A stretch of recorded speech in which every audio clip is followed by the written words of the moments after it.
Greek mythology ng mga sinaunang Grego at Romano. Hello guys, it's Joel TV. Dito sa ating mundo ay lumaganap ang iba't ibang klase ng reliyon. Magkakaiba man ang mga reliyon ng bawat isa sa atin, ay may iisa pa rin paniniwala na ang Diyos ang dakilang lumikha sa lahat ng bagay dito sa lupa, ng tao at maging ng kalawakan. Pero sa video ito ay sabay-sabay nating alamin ang Greek mythology ng mga sinaunang Grego at ng mga sinaunang Romano patungkol sa mga pinaniniwalaan nilang mga Diyos at Diyosa noong panahon nila. Kaya umpisa na natin. Number 1. Zeus. Kung ang Romanong paniniwala, ang katumbas ni Zeus ay si Jupiter o Diyos ng pag-ibig. Nakikita rin si Zeus sa anyong agila. Kilala rin siya sa kanyang pagpapataw ng hustisya sa kanyang mga nasasakupan.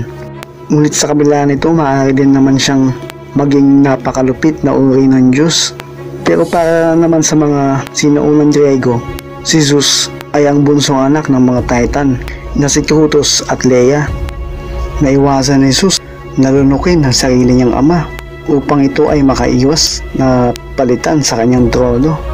Ngunit nakagawa si Zeus ng paraan upang ang kanyang mga kapatid ay mapalaya sa makasarili niyang ama. Kilala rin si Zeus bilang ang Diyos ng kidlat. Ayon sa sinaunang mga libro ng Grego, walang sino man ang nakakabasa sa anumang iniisip na gagawin nitong si Zeus at kung paano ito ay gagalaw sa lahat ng sitwasyon.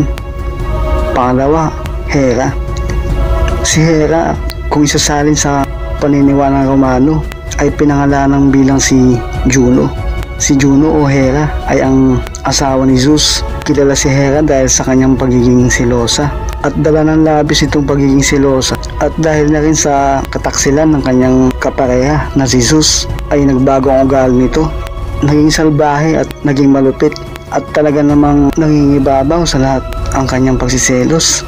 At kung ikukumpara naman sa kabila naman nito ay marami pa rin namang itong magagandang katangian. Ayon sa sinaunang libro, napakaraming mortal ang naparusahan nitong si Hera.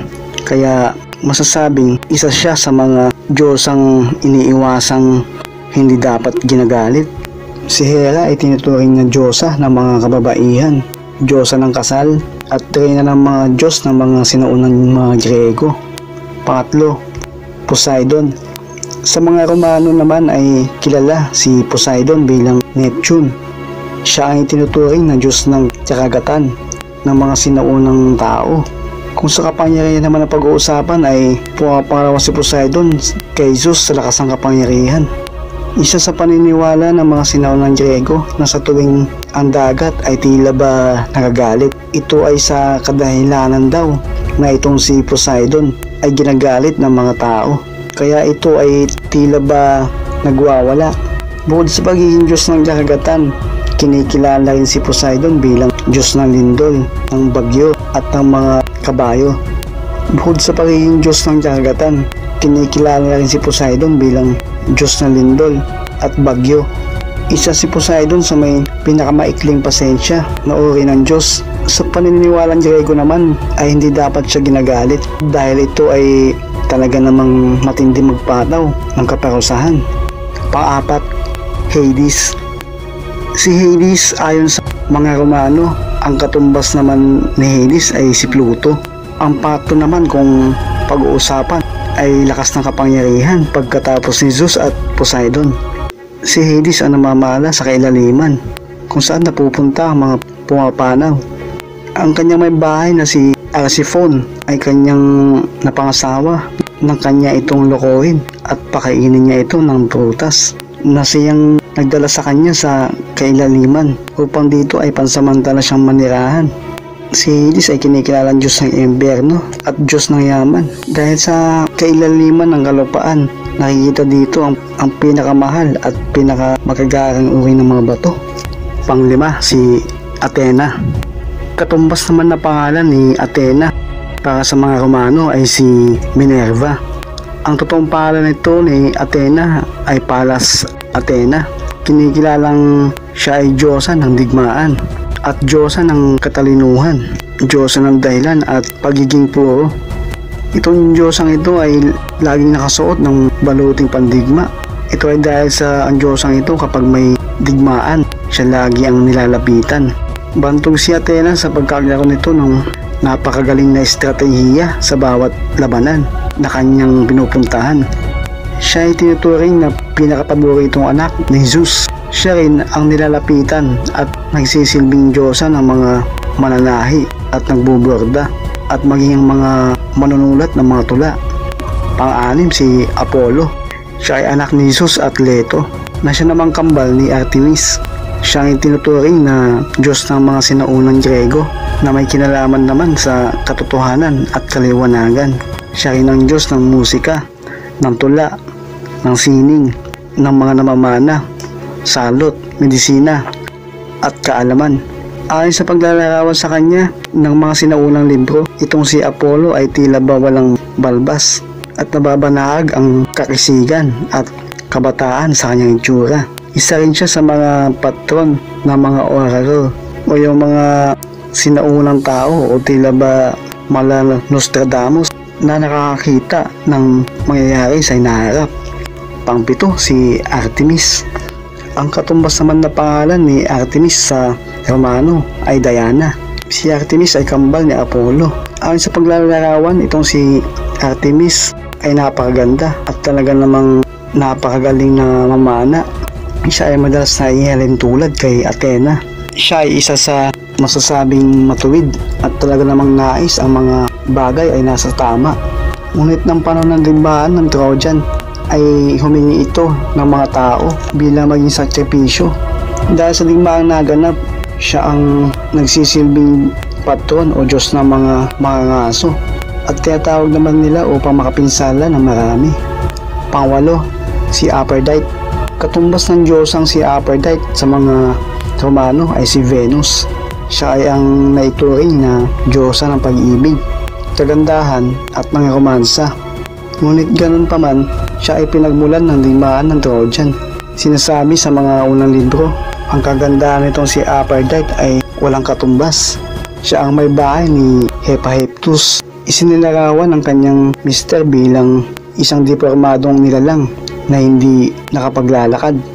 Ayon sa mga kasabihan, ang pag-ibig nga ay bulag.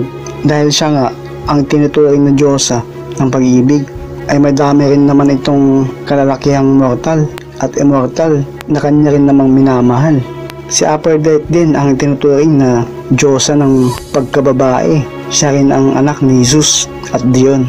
Ngunit sa ibang kasulatan, siya ay sinilang di umano mula sa bula ng karagatan. Pang-siyam, si Hermes.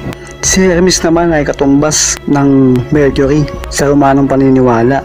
Siya ang anak na lalaki ni Zeus at ng lahi ng Titan na si Maia. Si Hermes ang nagsisilbing mensahero ng mga sinaunang Diyos ng mga Grego. Siya ay may angking bilis at kisig.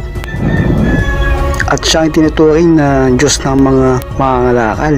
Siya rin ang tumutulong sa mga namayapa upang makita naman nila ang Diyos na nasa kailaliman na si Hades. Siya rin ang tinuturing na Diyos ng mga atleta, ng mga namamastol at mga inventor.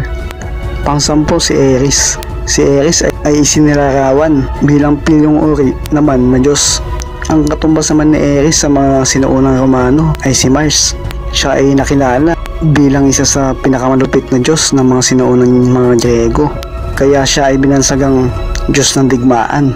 Ayon sa kasulatan ng mga sinaunang Grego, na natutuwa itong si Ares sa pagdanak ng dugo. Ito ay walang awa na Diyos. Ngunit sa kabila naman nito, ito umano ay may tinatagong kaduwagan. Walang basta-basta nakakabasa ng kanyang isipan.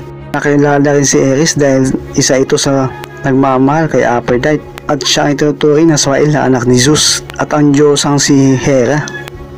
11, ang mga Titans. Kasama din sa Greek mythology o Gregong paniniwala ang mga Titans. Ang mga Titans ayon sa mga sinaunang Grego ay ang mga orihinal na Diyos.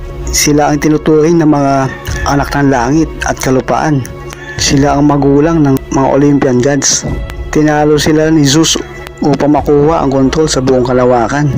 Karamihan sa mga Titan ay kinulong sa kailaliman ng kalupaan. Ang ilan sa mga Titan ay naging malaya dahil sa pagkampi nila kay Zeus, na noon ay nag-aaklas naman sina Prometheus, Ephidemius, Epimetheus at si Atlas laban sa mga Titans. Si Atlas ay ang may pasan ng Earth sa kanyang balikat. Pang-12 si Eros.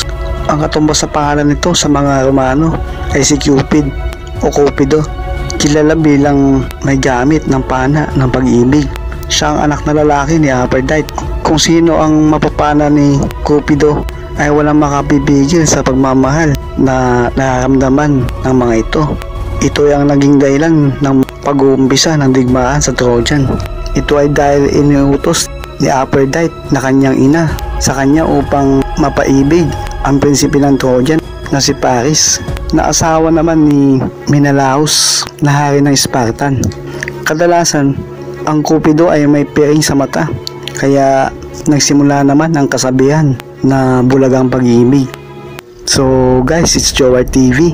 Ilan lang ito sa mga Diyos at Diyosang kinikilala ng mga sinuunang Grego at mga sinuunang Romano. May alam ka pa bang mga Diyos at Diyosa na wala sa mga nabanggit? Kung meron pa ay huwag kang magdalawang isip na ikomento mo ito sa ibaba nitong video para malaman din namin. At kung may tanong ka, i-comment mo na lang din at susubukan kong sagutin yan sa susunod na video. So once again, this is Jowar TV. Thank you at kita-kits na lang sa susunod pang mga videos. Boom! Patuloy tayong kumalap ng kaalaman hanggang sa susunod pang mga videos. Huwag kalimutang mag-subscribe sa channel kung saan kapupulutan mo ng kaalaman. Lights off. Goodbye.